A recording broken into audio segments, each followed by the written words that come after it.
So mga bagay na kailangan mong gawin upang hindi na tumaas ang pride ng isang lalaki. Eto, usaping pride na naman to mga kamamay. Kasi ang dami talaga eh. Ang dami talagang mga babaeng lumalambot pag itinaas na ng isang lalaki ang kanilang pride sa kanila. Na tipong kahit alam nila yung tama, kahit alam nyo yung tama, hindi nyo magawang ipaglaban sa isang lalaki kasi hindi nyo alam kung paano. Hinahayaan nyo na lang na, okay, alam nyo yun, insultuhin kayo dahil sa taas ng pride ng isang lalaki. Hindi nyo magawang, alam nyo yun, labanan siya dahil sa masyadong mataas talaga eh. Hindi mo na reach, hindi mo na abot. Minsan nga, hindi mo na kilala yung isang lalaki sa sobrang taas eh. Pero ngayon sa video na ito mga kamamay, sundan nyo po ito dahil sasabihin ko po sa inyo yung mga paraan upang hindi na tumaas ang pride pang muli sa inyo. Napakahirap ng ganyan. Lalo kung kayo nasa isang relasyon na medyo may katagalan na, gusto mong iwan pero nangihinayang ka sa pinagsamahan ninyo. Gusto mong pababain ang pride niya pero hindi mo alam. Kasi soft-hearted ka. Kasi mahina ka. Hindi mo kayang lumaban sa kanya. So ngayon, bigyan natin ng diin yan. Kasi naiintindihan ko kayo. Kasi alam ko yung pakiramdam ng ganyan. Kaya mga kamamay, bago natin to simulan, isa lang palaging hinihiling ko, if ever na nagugustuhan niyo po yung ganito klase ng love advice, ganito klase ng video, kung nakaka-relate, nakaka-adapt ka dito, huwag mo sanang kalimutan na mag-subscribe, mag-like, at syempre mag-comment ka na rin sa ibaba, at possible, next video, ma-recognize kita. Okay, so huwag natin ito masyadong patagalin. Ano nga ba ang mga bagay na kailangan mong gawin upang hindi na kailanman tumaas pang muli ang pride sa'yo ng isang lalaki? So, number 1. Dapat marunong kang pumalag kung kinakailangan. Yes, mga kamamay. Anong ibig sabihin dapat pumalag? Dapat marunong ka rin magsabi ng no. Okay? Kung hindi tama yung ginagawa ng isang lalaki, dapat marunong ka rin mag-say no. Marunong ka dapat umangal. Hindi ka po pwedeng oo lang ng oo. Hindi ka po pwedeng, sige, ikaw bahala. Huwag ganyan. Kasi lalo pong gagawin ng isang lalaki ang asal niya.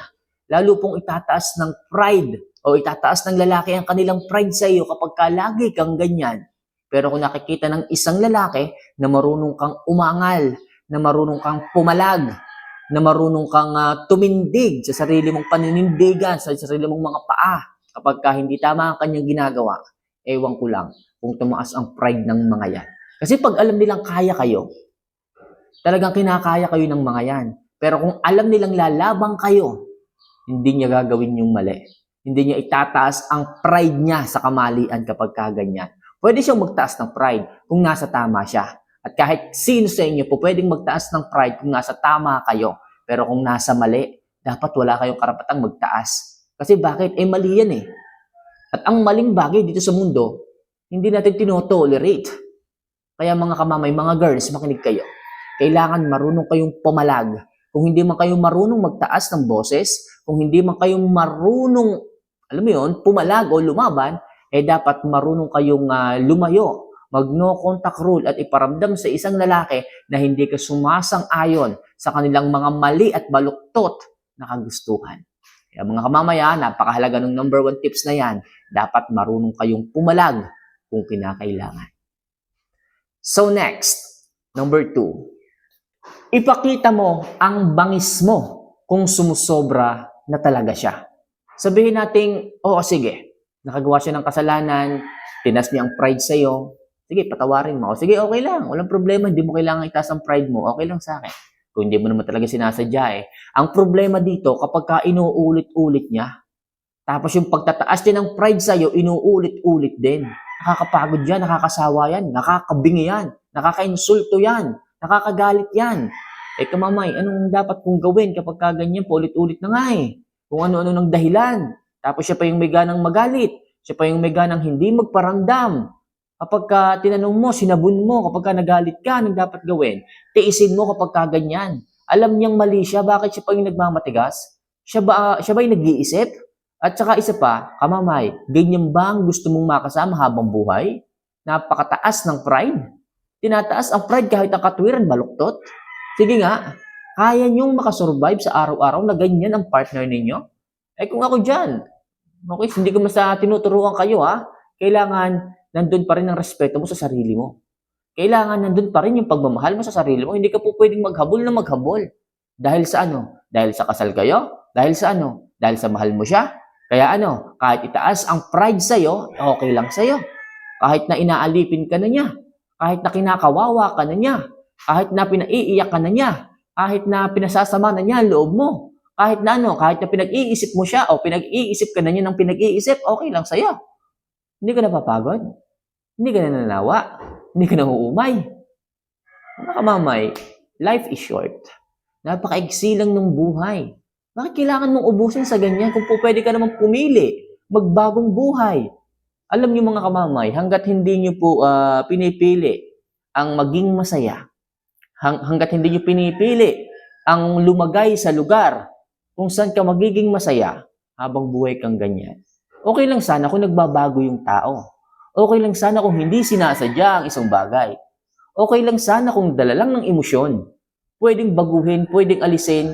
Kaso kung bisyo na, inugali na, ay mahirap yan. Anong dapat niyong gawin? Ipakita niyo ang bangis ninyo kung sumusobra na talaga sila. Paano yun, kamamay? Kung kinakailangan, lumayo kayo eh. Okay? Kung kailangan iparamdam sa kanila na wala na kayong pakialam sa kanila, iparamdam niyo eh. Tapos maghahabol yung mga yon. Bakit ganyan ka na? Nawala na yung pagmamahal mo. Paano hindi magbabago yung tao? Ganyan ang ugali ng isang lalaki. Di ba? Kailangan dapat magbago rin kayo. Habang sinasaktan kayo ng sinasaktan, dapat nagbabago kayo para hindi nila gawin o asalin o gawing bisyo yung ganyang klase ng ugali. Alam niyo yung pride na ganyan kung bakit ba na-invento pa yan? Hindi mo nakakatulong yan eh. Hindi nakakatulong yan. Tapos kung sino pa yung mga nasa kamalian, sila pa yung may ganang magtaas ng ganyan, napakakapal ng mukha. Hindi po pwede yun. Kaya mga kamama, ipakita niyo ang bangis ninyo kung kinakailangan at sumusobra na talaga ang isang lalaki. So next, panindigan mo kailanman ang iyong katwiran kung ikaw ay nasa tama. Yes, lagi niyong ilalaban mga kamamay ang inyong katwiran kung kayo ay nasa tama. Di ba? Kung kinakailangan ng mag-no contact rule kayo at huwag niyong ito-tolerate, hahabulin ng isang lalaki kung alam niyong sila ang nasa kamalian. Ito, napakahirap sa inyong mga girls, mga kababaihan, ang dami sa inyong ganito. Huwag lang mawala ang isang lalaki. Huwag lang maghanap ng ibang isang lalaki. Kahit maling-mali yung lalaki, hinahabol niyo, makaawa pa kayo eh. Nagkakandaluluhod kayo. Nagkakandalupasay kayo dyan. Sa pagmamakaawa na huwag kayong iwan. Ano ba kayo? Naghahabol kayo ng isang basura na wala namang halaga. Naghahabol kayo, nagmamakaawa kayo sa isang tao na wala namang halaga. Bakit ganyan kayo? Nag-iisip ba kayo? Ang habulin nyo yung mga genuine. Ang hibulin, kayo talaga yung mga hibulin eh. Ang habulin ninyo is yung mga may value. Hindi yung ganyan, wala kayong ginawa hindi yung ganyan na wala nang ginawa sa inyo, kundi ang paluhain kayo, paiyakin kayo. Na sa simula lang ng isang relasyon kayo pinasasaya. Ang sabi nila, sagutin mo lang ako, mamahalin kita habang buhay. Sagutin mo lang ako, ni minsan hindi mo na mararanasan ang umiyak at lumuha. Ano ngayon? Nung sinagot mo nung nakuha ka ganyan na, naging kalbaryo ng buhay ninyo. Ano ngayong plano ninyo? Nakulong na kayo sa isang relasyon na hindi na kayo makawala dahil sa pag-ibig na yan. Hindi naman masama ang magmahal, ang umibig, pero sana naman kapag alam nyo na kayong hindi nare-respeto, marunong na sana kayong tumabla. Marunong sana naman kayong tumalo. Tandaan nyo self nyo na yan. Sarili nyo na yan, hindi na ibang tao yan. Kayo rin, magtatagal kayo sa isang relasyon na toxic, na ganyan. Sobrang taas ng pride ng isang lalaki, hindi nyo nakilala siya eh. Dati naman, hindi ganyan. Pero bakit ngayon? Bakit ngayon ganyan na? Paliwanag nyo nga sa akin, ba't ngayon ganyan na? Dahil ba lagi kayong naghahabol? Sigurado ako, yun yung dahilan.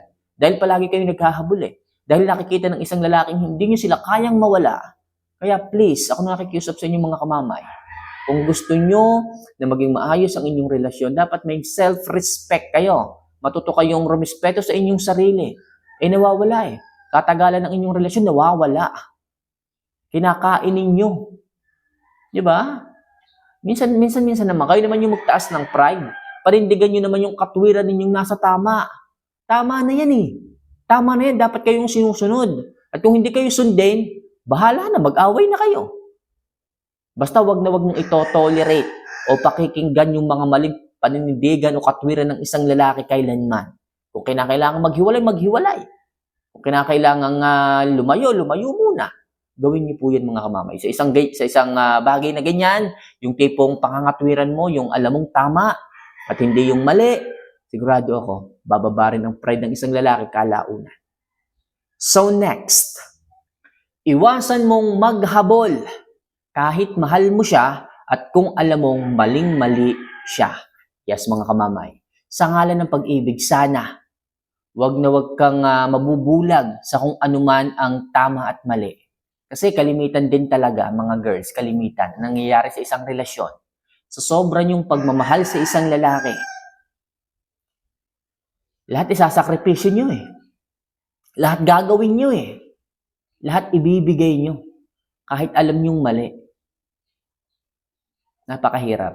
Sana wag kayong maging ganyan. Yung tipong wag lang kayong iwanan, wag lang kayong ipagpalit, lahat gagawin ninyo. Parang nanlilimos na kayo ng pag-ibig kapag kaganyan. Hindi pala parang. Talagang nanlilimos na kayo ng pag-ibig kapag kaganyan.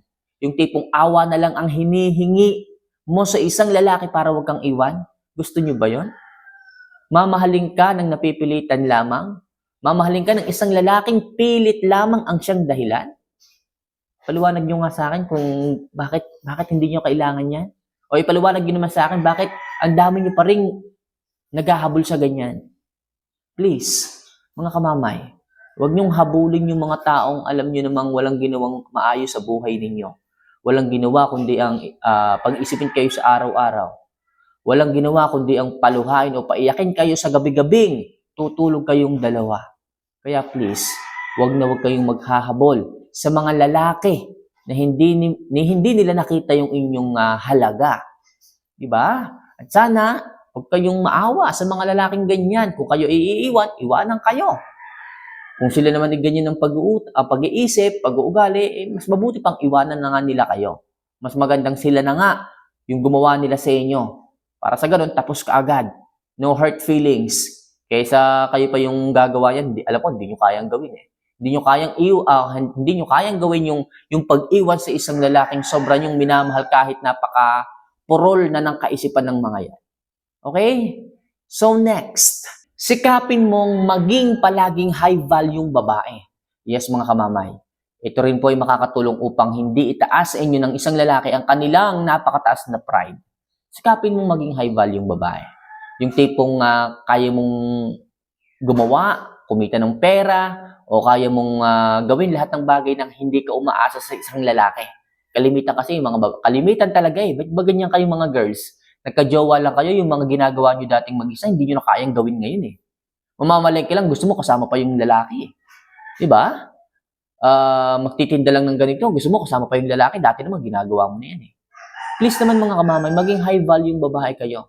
Yung pag-aayos, dati naman ginagawa mo yan, pero ngayon bakit naging komportable ka na sa kung anong itsura mo ngayon? Dati ang sexy-sexy mo pa, ang sipag-sipag mong mag-workout, mag-jogging kada umaga, ngayon bakit hindi na? Mas gusto mo pang tumambay, mas gusto mo pang lumugmok sa kama maghapon. Anong sasabihin mo? Wala eh, asawa ko na naman yan eh. Hindi na maaagaw sa akin yan. Ay, mga kamamay, ang hirap. Ang hirap din minsan magpaliwanag sa inyo eh. Hindi nyo naman sinusunod eh. May sarili kayong dahilan eh. Kaya please, isa lang sasabihin ko sa inyo, maging high-value babae kayo. Okay, hanggang maaga pa o hanggang maaga pa at ayoko rin dumating sa point na kung bakit lang maghahanap ng iba o magtataas ng pride sa inyong isang lalaki dahil sa mga bagay na hindi nyo nagagawa na kaya nyo namang gawin at control. Okay? So, yun lang muna sa ngayon mga kamamayang ilang mga love advice kung paano hindi tataas sa inyo ang pride ng isang lalaki. For more video and love advice na kagaya nito, huwag niyo sana kalimutan na mag-subscribe, mag-like, at mag-comment din po dito. Sa ngayon, wala po muna tayong love advice o piece of advice kasi hintay po natin yung inyong mga comments.